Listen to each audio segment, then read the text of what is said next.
I said I didn't want the sweets. I said no, the little girl cried, tears streaking her cheeks as the man tightened his grip. Quiet, he hissed, yanking her toward the alley. But before he could take another step, the royal guard moved, breaking centuries of protocol in an instant. What happened next stunned the entire crowd outside Buckingham Palace. Before we reveal the full story, hit that subscribe button and drop a comment below telling us where in the world you're watching from. Now, without further ado, let's get into it. Buckingham Palace had never looked more picture perfect. Well, okay, maybe it had, but beneath that soft summer blue sky, with the black and gold gates practically gleaming in the late morning sun, it felt like something out of a postcard. Tourists lined the ceremonial barriers shoulder to shoulder, phones raised high, trying to capture every single inch of the grandeur. The flags fluttered above the palace, while that unmistakable sound, boots striking stone in perfect rhythm, echoed in the distance. The changing of the guard had begun. Among the hundreds gathered that day stood the Whittaker family from Charlotte, North Carolina. First time in London. Actually, first time abroad, period. They'd taken one of those red double-decker buses to the palace, marvelling at, well, everything, from the architecture to the way the guards moved with such precision. Their daughter, 8-year-old Maddie, had on this bright red hoodie and these sparkly trainers that lit up every time she took a step. Wide-eyed and curious, she clutched her little Union Jack flag like it was treasure or something. She was small for her age, all thin arms and messy blonde ponytail, the kind of kid who seemed to soak in everything around her until something else caught her attention. "Stay close, baby," her mother said, fiddling with her camera strap. "Don't go wandering." "I just want to see better," Maddie replied, already slipping away a few paces through the crowd to find a clearer view. Then the marching band's drumline surged suddenly, drawing this new wave of tourists toward the procession. Cameras clicked, elbows bumped. And in that moment, we're talking barely more than a few seconds, Maddie's small hand slipped from her father's grasp. She turned, expecting to see them right behind her, but the faces around her just blurred together, strangers speaking in accents she didn't recognize. The crowd had shifted like a tide or something. She spun once, twice, searching for her mother's red scarf or her father's baseball cap. "Mum?" she called, trying to stay calm. No answer. Her voice grew smaller. "Daddy?" Still nothing. She was surrounded on all sides, yet completely alone. Her heart began to race. She stood frozen for a moment, the ceremony continuing around her like she wasn't even there. A few people bumped past her, totally oblivious. One woman nearly tripped over her and gave this quick, annoyed, "Watch it," before moving on. Maddie wiped her nose on her sleeve and tried to retrace her steps, but she couldn't remember where the gate had been. Every black iron post looked exactly the same. She wandered further into the crowd, squeezing between legs and bags and swinging cameras, hoping that each new face might be one she recognized. Her eyes filled with tears, but she blinked them back. Her parents had told her not to cry in public, not to talk to strangers. But what was she supposed to do now? She hugged herself tightly, eyes darting left and right. The noise of the band, the chatter of tourists, and the click of thousands of camera shutters all blurred together in this dizzying wave of sound. Then, as she stepped to the edge of a clearing near the palace forecourt, a new sound rose above the rest. Right, left, barked the rhythmic command. The royal guards, tall, unmoving, like they were carved out of stone or something, lined the palace route in perfect symmetry. Maddie's eyes landed on one of them. He didn't move a muscle, but he was the only person not bustling, not busy, not walking away from her. Somehow that stillness calmed her. She was about to walk toward the barrier when she felt a presence behind her. A man's voice, low, kind, and way too close. "There you are," he said gently. "You must be lost, sweetheart. Why don't I help you find your mummy and daddy?" Maddie froze. The man crouched slightly to meet her eye level, wearing this navy blazer and dark jeans. He looked clean, respectable even. His smile was tight but practiced, the kind adults wear when they're trying too hard to seem safe. He didn't look like a monster. That was the worst part. Maddie took a step back. "It's okay," he said softly, hands raised like he was calming some scared animal. "You're not in trouble. I saw you walking by yourself and figured you got separated. These crowds can be a nightmare. Tell you what, let's go find a palace guard or a policeman together, yeah?" She didn't answer. "Or maybe you'd like a chocolate bar. I've got one in my bag. Just something to make you feel better while we wait for your parents to turn up." Maddie shook her head, remembering what her mother had said. Don't take anything from strangers, especially candy. Her parents had even taught her the term bad touch. What to do if someone made her uncomfortable. But this wasn't like the videos at school. It was messier. It didn't feel dangerous at first, just off. "I'm not allowed to go with strangers," she muttered. His smile remained, but something cold flickered in his eyes. "Oh, I'm not a stranger. I'm a helper. See, my daughter's just about your age. Same wild hair, too." He laughed as if they were old friends. "Let's go take a little walk, yeah? I think I saw a police officer a few meters down the path." He gently touched her shoulder to guide her. She pulled away.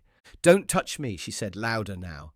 The man's eyes darted around. A few tourists passed, none of them paying attention.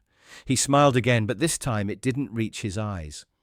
"I'm trying to help you," he said, voice tightening. "We don't want to make a scene, do we?" Maddie's breathing grew shallow. Her instincts screamed. She took a step back, but his hand shot out again, this time wrapping around her wrist. Not tight, not yet, but firm enough that she couldn't easily slip away. "Let go," she said, starting to panic. "No need for that tone," he whispered harshly, his face shifting from friendly to something else. "We'll find your parents, don't worry. Come on." She tried to twist free, but he leaned in close. "If you scream, I'll tell everyone you're my niece. You don't want people to think you're lying, do you? Just be a good girl and this'll be over quick." His other hand moved to the small of her back. Not a guiding touch. Something different. Something wrong. Maddie gasped. "I said stop!" she cried, loud enough that a few heads turned. But most looked away, probably thinking it was just some fussy child or tired tourist. The man's grip tightened. "Enough," he hissed. "You're coming with me, now." And with that, he clamped one hand over her mouth and began dragging her sideways through the crowd. Everything blurred. Maddie kicked at his leg, but he was too strong. The candy offer was gone. The fake warmth. Gone. Now he was just force, pulling her toward this alley that curved behind the palace square. Her eyes darted frantically. People were nearby, but none looked directly at them. Her scream muffled against his hand. Then, between shoulders and heads, she saw him. One of the royal guards. Still, unmoving, but facing their direction. The scarlet uniform. The gleaming boots. The towering bearskin cap. And something else, something sharp beneath the ceremonial stillness. A pair of eyes, watching. Maddie's breath caught. She didn't know what to do. Could he even move? Weren't guards supposed to stay still, no matter what? But she was in his line of sight now. Her legs kicked harder, and just before the man could yank her beyond the last row of tourists, a tear slipped from the corner of her eye. That's when everything changed.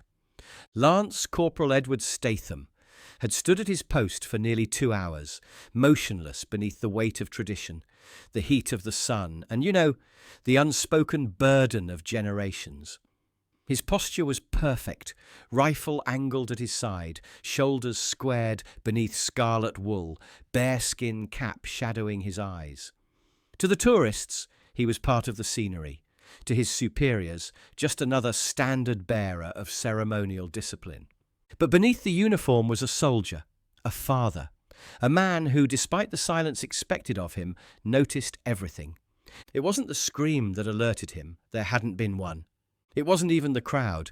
Their movement always ebbed and flowed like tidewater against the palace gates. It was the look. that fleeting flash of raw, unmistakable terror in a child's eyes. And the tear that followed, slow, deliberate, and just wrong. Guards were trained to scan without seeming to. Statham's eyes had followed the man and the little girl for 2 full minutes before that tear fell. The uneven grip, the way her body resisted even as he smiled, the tension in her shoulders, and now this, his hand clamped around her mouth as he dragged her sideways through the shifting crowd. Statham didn't hesitate. Protocol dictated he remain in place, but his instincts, they were already louder than any rulebook. A child was in danger, and no ceremonial code on earth was worth ignoring that. His boots broke the silence first. The sharp crack of leather against stone sliced through the murmurs of the crowd like a firecracker. Heads turned, cameras lowered. Conversations just stopped. The tourists nearest him jumped back instinctively. Guards didn't move. Everyone knew that. But Edward Statham was moving. He stepped forward with purpose, rifle gripped, boots pounding in precise rhythm as he advanced toward the pair now less than 20 meters away. The man dragging the girl hadn't noticed him yet. Another few seconds, and they'd have vanished behind that marble column into the less trafficked corridor that led toward the perimeter fence. Not today. "You, stop right there!" Statham's voice was thunder, commanding, deep, no hint of hesitation. The man jerked around, and for the first time, panic spread across his face. The girl, Maddie, kicked his shin hard and wriggled free for half a second before he yanked her back against him. "I said, drop the child. Now." People were pulling away, creating space instinctively. Phones came up. Tourists scrambled to record what they assumed must be some dramatic ceremonial moment. It wasn't. The man tried to smile again with that same practiced ease. "I was just helping her. She's lost." Statham didn't wait for lies. He broke into a run. 12 strides closed the distance. The man spun, dragging Maddie in front of him like some kind of human shield. "Stay back! She's lost, I swear!" The soldier didn't blink. In one smooth movement, he dropped his rifle, pivoted on his heel, and slammed his full body weight into the man's chest with military precision. The impact sent both sprawling to the cobblestones. Maddie tumbled safely to the side. In seconds, the man was face down, Statham's knee planted between his shoulder blades, one hand wrenching his wrist behind his back, while the other locked around the base of his neck. "Let me go!" the man shouted. "This is assault! I didn't do anything!" But the moment his hand had been forced off Maddie's mouth, her voice returned, loud, trembling, but unmistakably real. "He touched me," she cried. "He said he'd buy me sweets, and he put his hand on me. I said no. I told him no. He tried to pull me away." The crowd's mood shifted instantly, from confusion to realization, from whispers to disgust. Murmurs rippled. Did she say he touched her? That's not his daughter. Someone call the police. Palace security had already begun moving. 2 officers sprinted from the gate checkpoint, while a third radioed for city police. In the meantime, Lance Corporal Statham held the man pinned with the quiet strength of someone who had done this before, many times, under far more dangerous circumstances. "You all right?" he asked over his shoulder, never taking his weight off the man beneath him. Maddie, now crouched on the pavement, nodded shakily. "He tried to drag me away. I didn't know what to do." "You did everything right," Statham said firmly. "You said no, that's all anyone ever has to say." Palace security arrived within seconds, securing the man in proper handcuffs, while another officer stepped between Maddie and the scene, shielding her from the growing crowd. "He said he was helping me," she sobbed. "He said he'd take me to the police." "You did the right thing," the officer assured her gently, "and that man is not going anywhere now." The arrested man spat toward the ground, still panting from the tackle. "This is madness! I'm not a criminal!"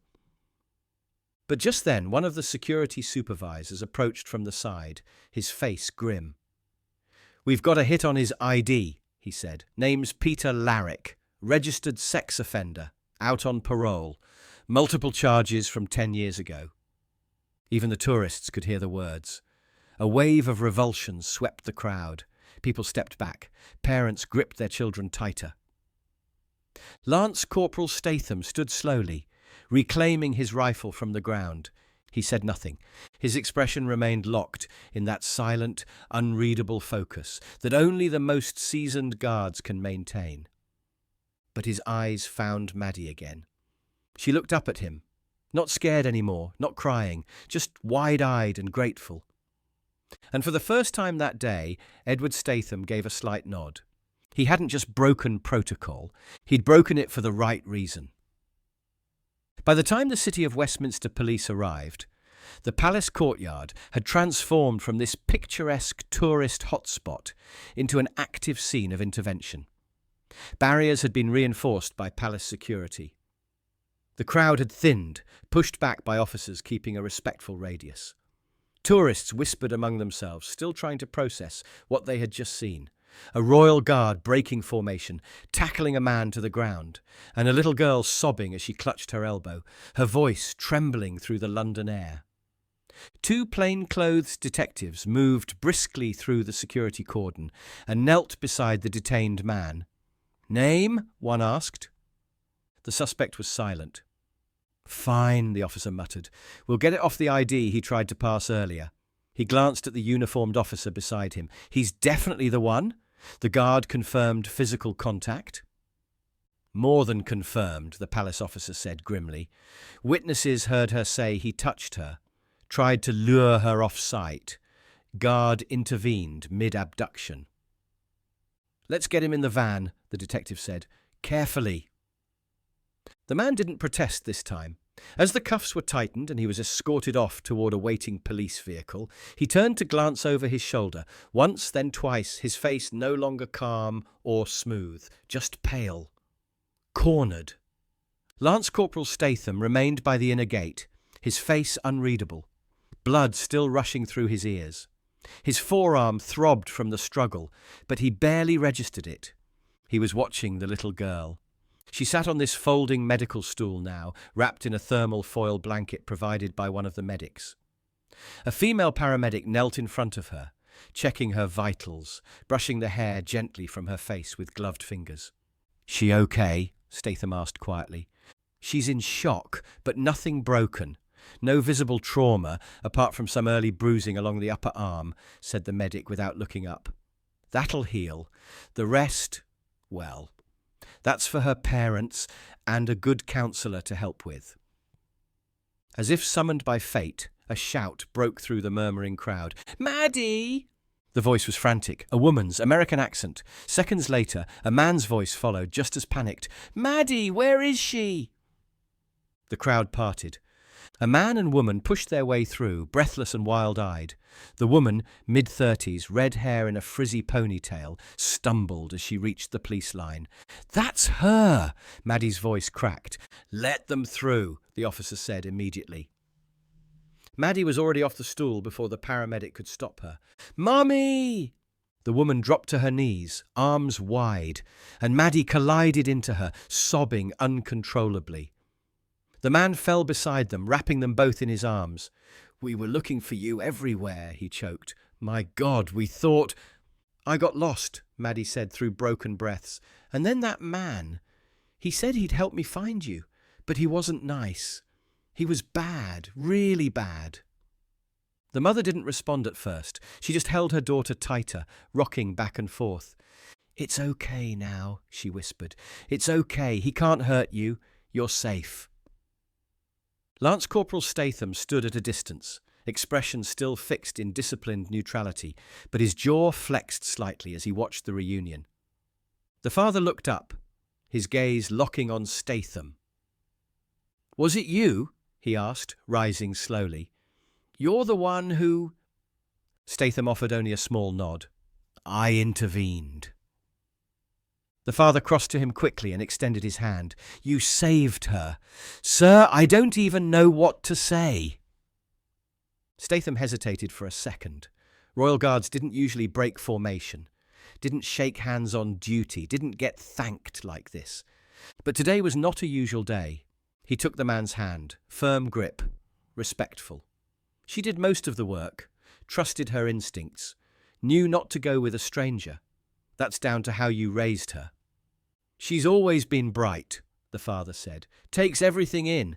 But my God, if you hadn't seen her.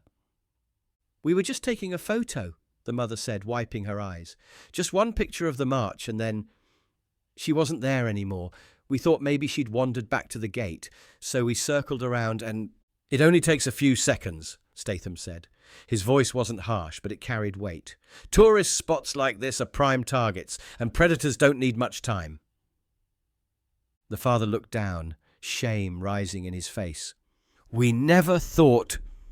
Nobody ever does, Statham said. But from now on, always keep her between you and the crowd, one hand on her, and don't assume your surroundings are safe just because you're near guards or security. We're watching, but there are blind spots.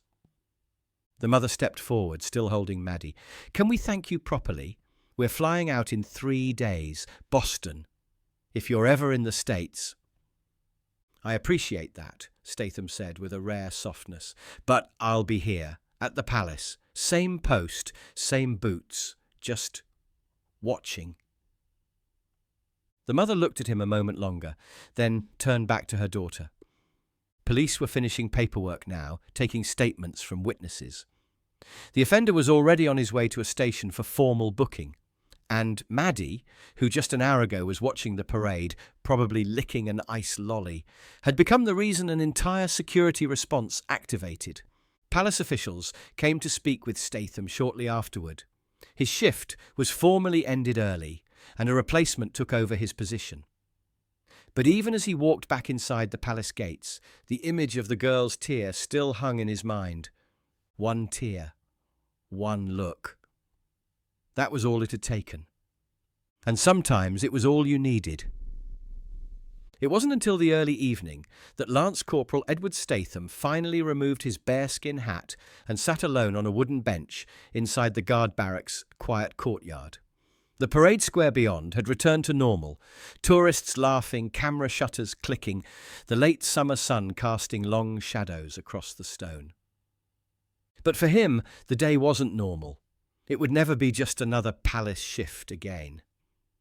A light knock interrupted the silence.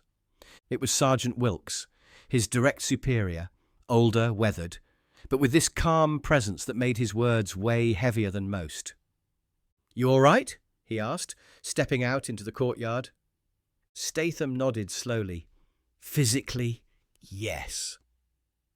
Wilkes sat beside him, glancing across the parade square. "I read the full report, saw the witness statements. Palace security is backing you fully. Police, too. You'll likely get a commendation for this." Statham didn't respond right away. "I wasn't thinking about any of that when I broke formation."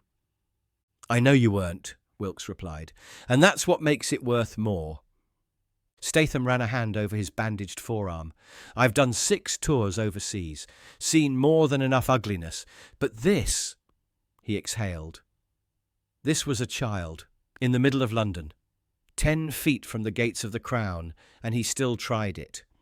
"They always do," Wilkes said quietly, "because they think the uniform means statues, not soldiers." Statham looked up. "That's what worries me. The way people stare at us, phones out, laughing, trying to provoke a reaction. They don't realize we're trained to do more than stand still." "They will now," Wilkes replied.